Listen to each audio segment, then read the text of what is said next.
From the National News Studio, Sri Lanka.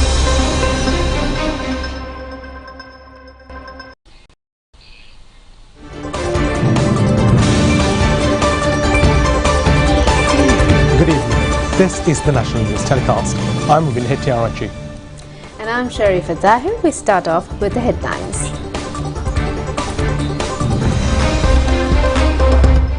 Munisiripa Bandhana, the Sri Pada pilgrimage program, was successfully held for the 40th occasion.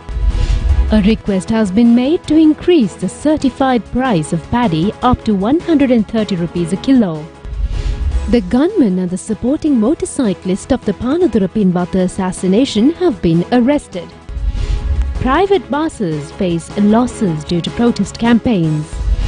2,000 shelters in a refugee camp in Bangladesh destroyed by a fire. Now on to those and more stories in detail. On today's top story, special religious programs have been organized in Buddhist temples and centers island-wide to mark the Madin full moon Poya Day today. According to the history of Buddha Sasana, after attaining Buddhahood, Gautama Buddha visited his native kingdom of Kapilavastu city accompanied by 20,000 Buddhist monks on Madin full moon Poya Day. After listening to Buddha's sermons, father of Prince Siddhartha, King Suddhodana attained Sowan on the Poya Day. According to Buddha Sasana, Gautama Buddha has also shown his spiritual powers, emitting fire and water from his body simultaneously in order to break down the superiority complex of the members of the Shakya clan on this same full moon Poya Day.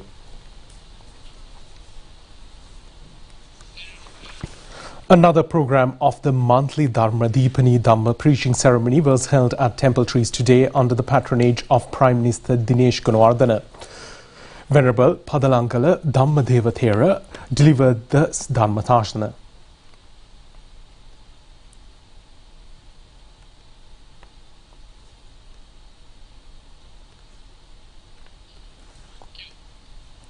The monthly Dhammadeshana series organised by the Opposition Leaders Office in Colombo was held today for the 26th occasion.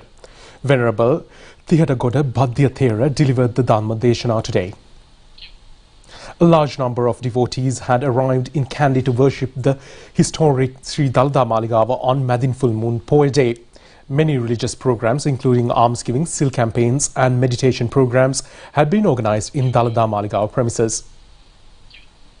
A large number of Buddhist devotees were also present at the historic Jayashri Mahabodhiya in Radharadhapura and the sacred Ruwan Mahasaya in Madin full moon Poya Day.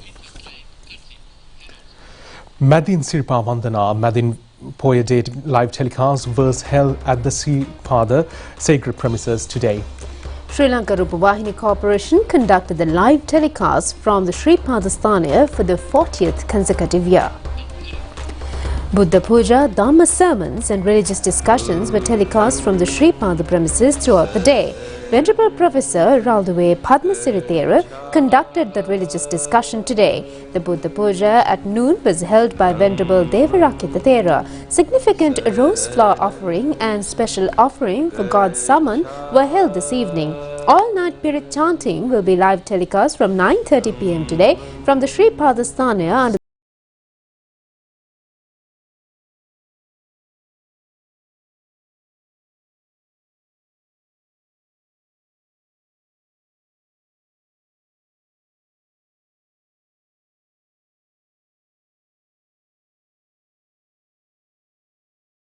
Vandami cetiyang sabbetani supatititang saririka dhatu mahabodhin buddha rupang sakalang sada. A stock of 6.96 million litres of diesel donated by the Chinese government for agricultural activities in Sri Lanka is being distributed among farmers free of charge for their harvesting activities. The fuel is being delivered to the farmers by fuel stations belonging to the cooperative department. 6 litres of fuel will be given per acre to crops less than 2.5 acres. Accordingly, farmers will receive a maximum amount of 15 litres of diesel. Hinguragoda Cooperative Society's filling station distributed diesel for about 349 farmers in Kukuliveti area. 2,871 farmers in Minneria Farmers Colony will be provided with 20,690 litres of diesel. Farmers in some areas complained that they have not received the full diesel subsidy. Meanwhile, farmers who have cultivated crops over 2.5 acres are not eligible for this subsidy.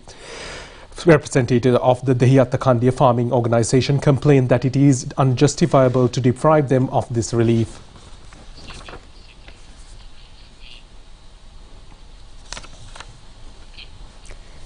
Purchasing paddy harvest at the government certified price is now underway in many areas. However, problems have been arisen regarding this matter. Farmers in the Polonnaruwa district request the relevant authorities to increase the government certified price of paddy up to 130 rupees per kilo. Harvesting in the Nuwaravawa farmers movement in Anuradhapura is now at the final stage. However, farmers in the area complain that no government body has come forward to purchase their paddy harvest. Although the government had pledged to purchase paddy at a certified price of 100 rupees, no government agent has come to purchase their paddy yet.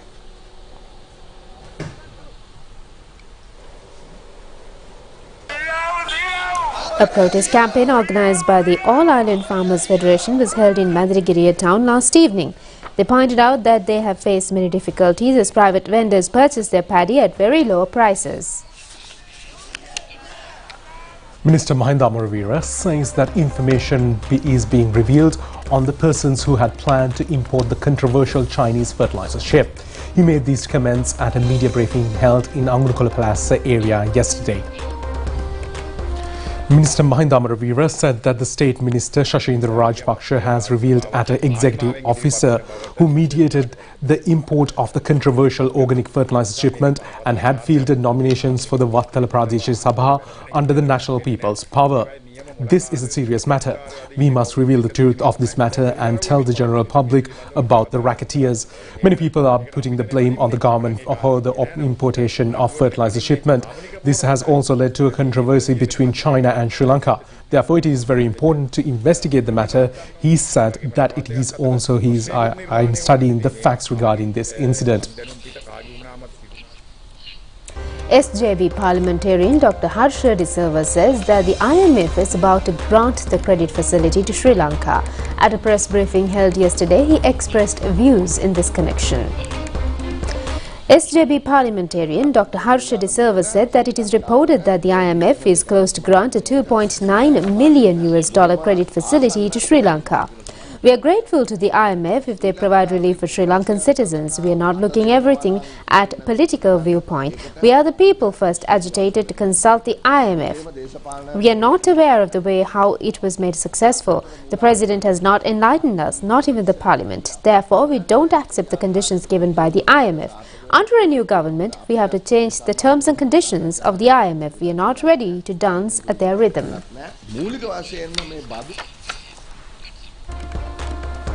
The gunmen and supporting motorcyclists related to the assassination of a businessman at Pinwata area in Panadura have been arrested by the CID Kalutara division.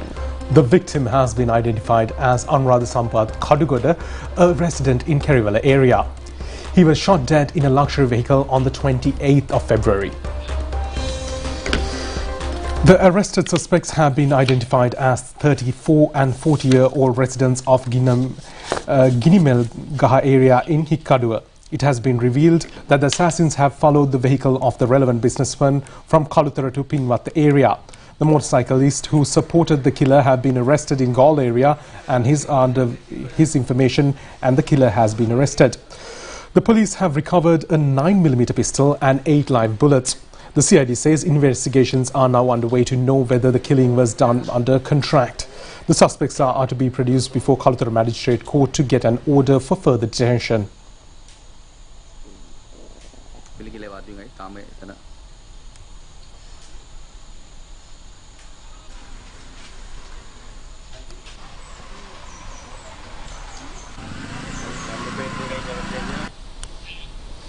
The police STF has arrested a Navy soldier and his wife under the charge of abetting to hide an accomplice known as nicknamed Burumuna, who fled from the police custody recently. The criminal Burumuna had taken refuge at a residence of the suspect Navy soldier and in Millenia area.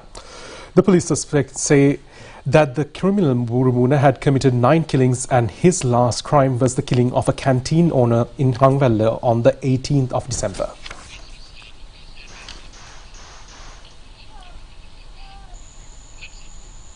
Protest campaigns have been organised in many places in the island yesterday. These protests have been organised with regard to the power tariff hike, postponement of local government polls and several other issues. Puravasi Bale organisation engaged in a protest in Kalathura town yesterday against the corruption, fraud and waste. The protesters carried torches of fire made of dried coconut leaves.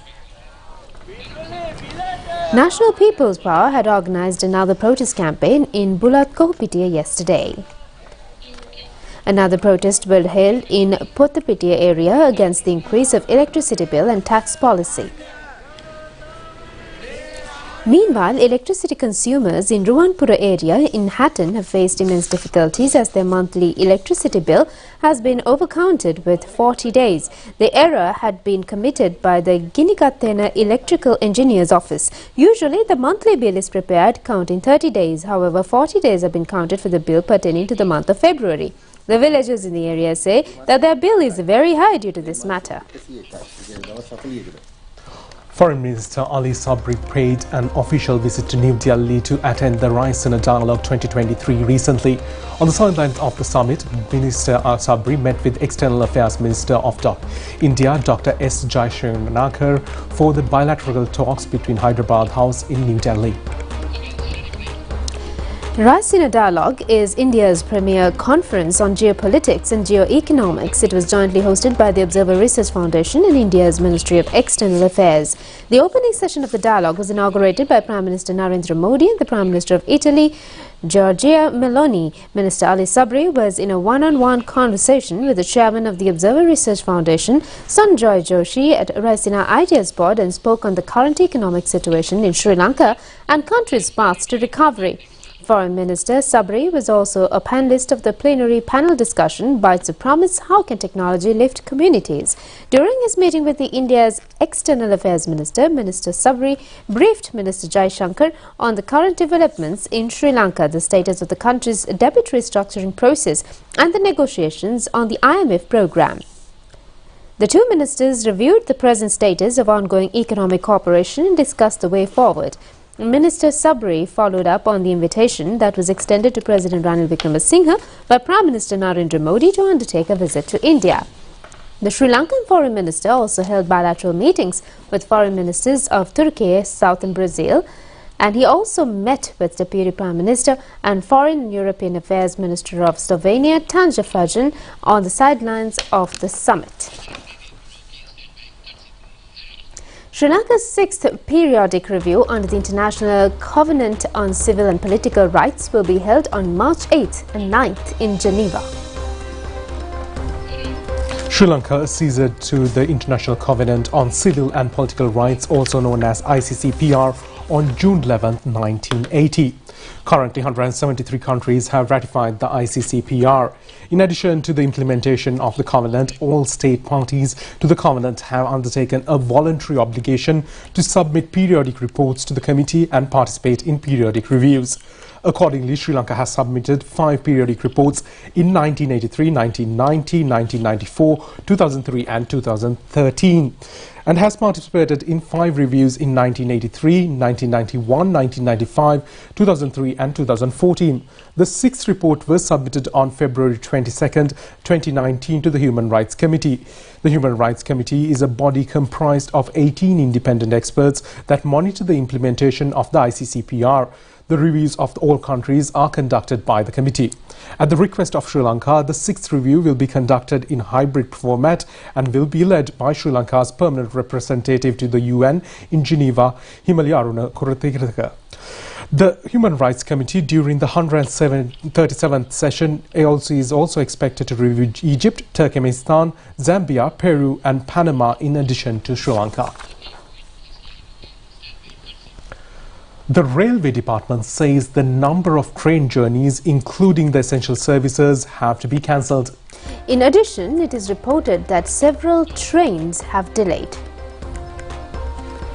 Several very essential train journeys in the eastern zone, namely Mahava Galoya, Galoya Trincomalee, Galoya Batiklo and several other trains have been cancelled. The Railway Department says that the shortage of employees, delay in recruitment and shortage of locomotive engineers are the major reasons for this matter.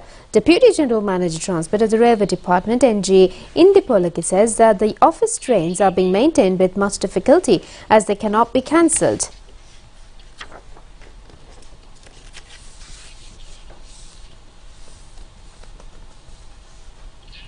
Deputy General Manager Transport of the Railway Department, NG Indipolage, said that many engine drivers attached to the running shed have retired. Therefore, there is a severe shortage of engine drivers. The department faces difficulties in providing engine drivers. It has negative impact on goods transportation, including fuel. However, with much difficulties, the fuel-carrying trains will be plying.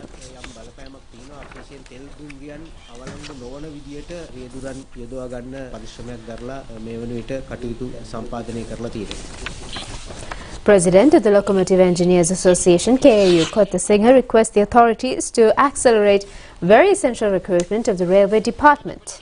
President of the Locomotive Engineers Association said that about 90 Grade 3 engine drivers have completed the required service period to get the promotion as Grade 2 engine drivers. They should be given the due promotion and drivers should be recruited on the contract basis for the essential services.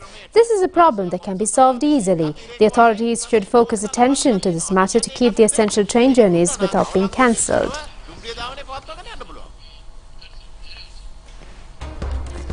The Nadungamue Raja, the Tusker who carried the sacred casket of the historic Dalada Marigava for 14 occasions, died last year and the first death anniversary falls tomorrow. The carcass of the elephant is to be conserved at the National Museum premises. However, it is reported that the Department of Museums has faced a difficulty in this task at present. Parts of the body has already been conserved under the financial assistance of the Sri Dalada Maligava. However, a suitable place has not yet been earmarked to place the conserved body of the tusker. The national television has also highlighted this problem in several occasions. After observing many places, the relevant officials have decided to place the body at the Natural Museum section of the National Museum. The building used by Laksala in museum premises will be to the place to keeping the carcass of the tusker. If a new building is constructed for this purpose, a sum of 40 million rupees will be needed. Therefore, the department has decided to keep the conserved body of the tusker in the Laksala building. The Department of Museum further says that the body parts of the tusker have been conserved with care and a replica will be placed there soon after the Laksala institution hand over the relevant building.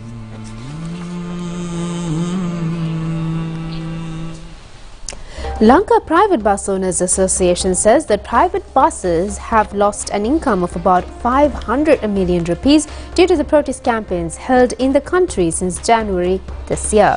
These remarks were made at a press briefing held in Colombo today.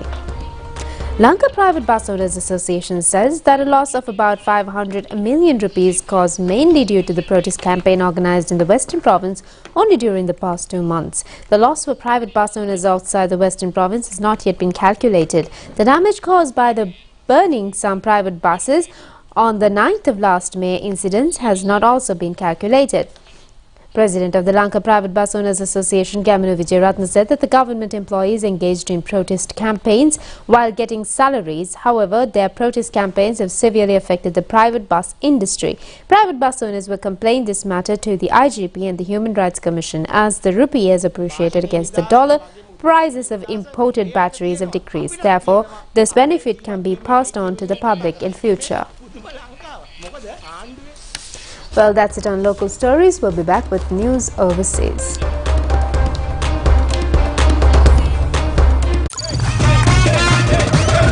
Prima Kotami Fantamai.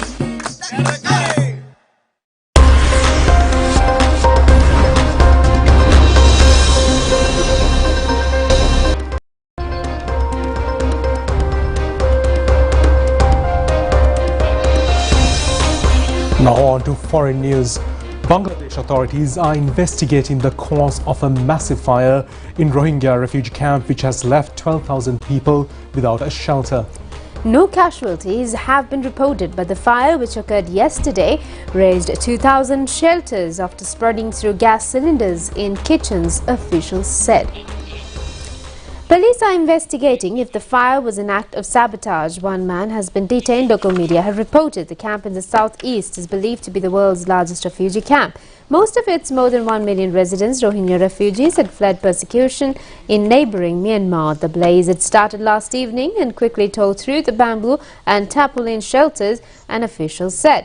The blaze was brought under control within 3 hours, but at least 35 mosques and 21 learning centres for the refugees have also been destroyed. Delivering basic services to those people in other parts of the camp would also be a challenge because many services, including health clinics, schools, have been destroyed. The camps, overcrowded and squalid, have long been vulnerable to fires. Between January 2021 and December 2022, there were 222 fire incidents in the Rohingya camps, including 60 cases of arson, according to a Bangladesh Defence Ministry report released last month. Channel migrants will be removed from the United Kingdom, banned from future re-entry and unable to apply for British citizenship under the new legislations. A slew of proposed measures will be applied to anyone arriving on UK shores in small boats. Further details are expected to be announced by the government today. The Refugee Council has criticised the plans and say thousands of people will be left permanently in limbo as a result. Prime Minister Rishi Sunak, who has made the stopping of the boats one of his top priorities, and those who arrive illegally will not be able to remain in the country. The new legislation would place duty on the Home Secretary to remove anyone arriving in small boats to Rwanda or safe third countries soon as reasonably predictable and ban them from returning permanently. Currently, asylum seekers arriving to the UK have right to seek protection under the UN's Refugee Convention and the European Convention on Human Rights. The UK government has also long been trying to tackle the rise in number of asylum seekers making the dangerous crossing from France to the country. However, it is not clear how exactly UK government is proposing to limit the rights of the asylum seekers, nor is the pledge to deport asylum seekers straightforward. Indian firefighters are trying to put out a fire at a waste plant which has led to a toxic smoke cover over many areas in Kochi city in Kerala state. The fire began last week at a local waste management plant which processes tons of waste every day. Residents have been advised to remain indoors and use N95 masks if they step out. Local authorities have also announced that schools will be shut for younger children. Issuing an update yesterday, the state government has said that the fire was under control and would be extinguished soon. Fires are often reported at massive landfills in many parts of India, mostly because of the methane generated as the waste decomposes. The Brahmapuram waste plant, located near the edge of Kochi city, is known for the massive amounts of waste on its premises. The plant is owned and operated by Kochi city authorities. Locals have protested earlier against the fires and the alleged health hazard caused by the burning of plastic at the plant. The cause of the fire is yet to be determined. The city police have launched an investigation into the fire. The state's pollution control board has issued a notice to local authorities asking them to pay 18 million Indian rupees as penalty for failing to follow waste management rules. The Bread Festival in the Japanese port city of Yokohama attracted flocks of visitors despite recent inflation wars as the staple food has become increasingly popular among consumers in the country. At the event, about 70 vendors brought hundreds of products including donuts, croissants, baguettes and scones. Some bakeries also displayed a large number of innovative products including bread with Wagyu beef and soft-boiled eggs, which are common ingredients in sukiyaki nabe, a Japanese-style hot pot.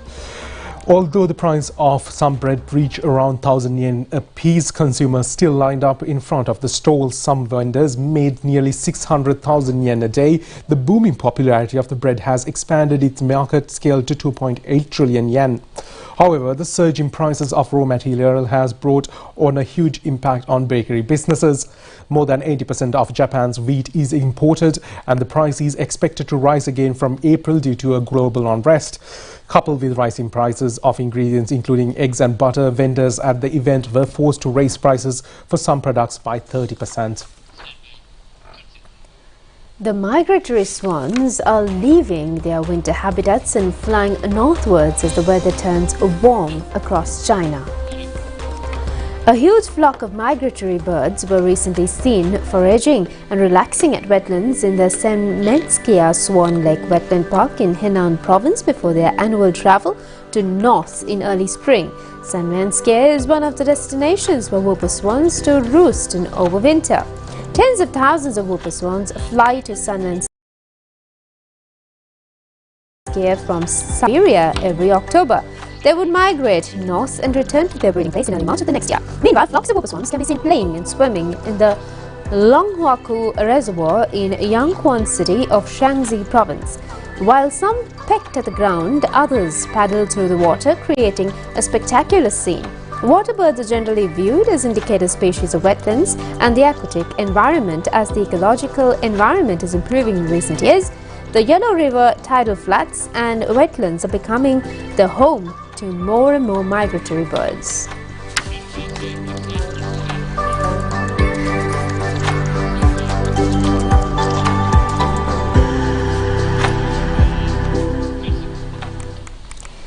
Two chubby giant pandas were spotted by forest rangers recently in the woods in the Tianhe National Nature Reserve in southwest China.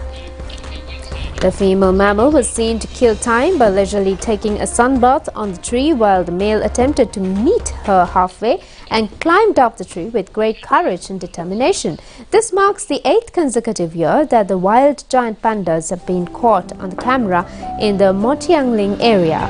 Located in Qinshuan County, the Tangjiahe Reserve covers about 40,000 hectares in area and is a part of Giant Panda National Park. It is a comprehensive nature reserve dedicated to protecting giant pandas and their habitats.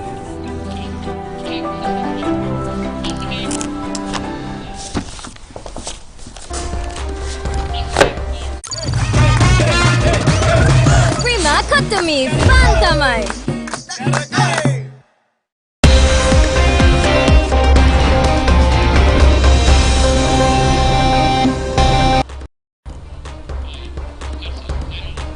Now look at the sports.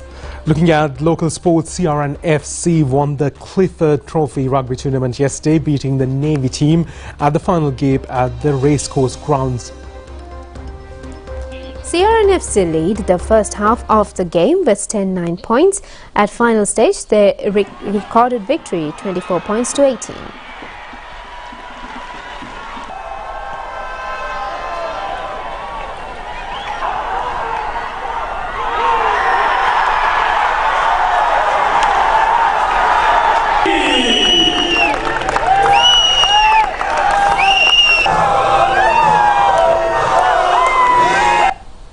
Isipatana College in Colombo became the champions of under-18 All-Ireland inter-school rugby tournament held in Bogamber grounds in Kandy. They beat the Colombo Royal College team 21-0 points. Now, two men on the outside, but Isipatana. Sri Lanka Navy won the trophy of the Defence Services Netball Tournament. Sri Lanka Army, Air Force and Navy teams competed in the tournament. Winners were decided under bonus points.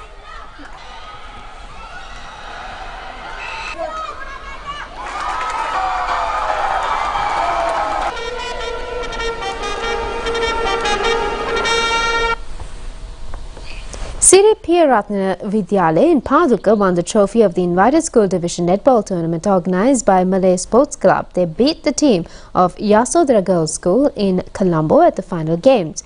Under the Sports Club Division, Hillwood Sports Club in Kandy became the champions.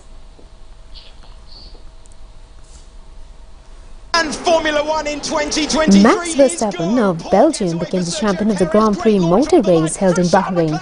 Runner-up is Sergio Perez of Mexico and the second runner-up is Fernando Alonso of Spain. Perez did not get a good launch off the line as they are very tight. So through he goes. George Russell trying to follow his teammate through. Alonso losing a couple of places. It's Verstappen dominates the Bahrain Grand Prix and takes victory at the season opener of 2023 with a superb drive to lead home a Red Bull 1-2. Prima Kotumi, Fantamai!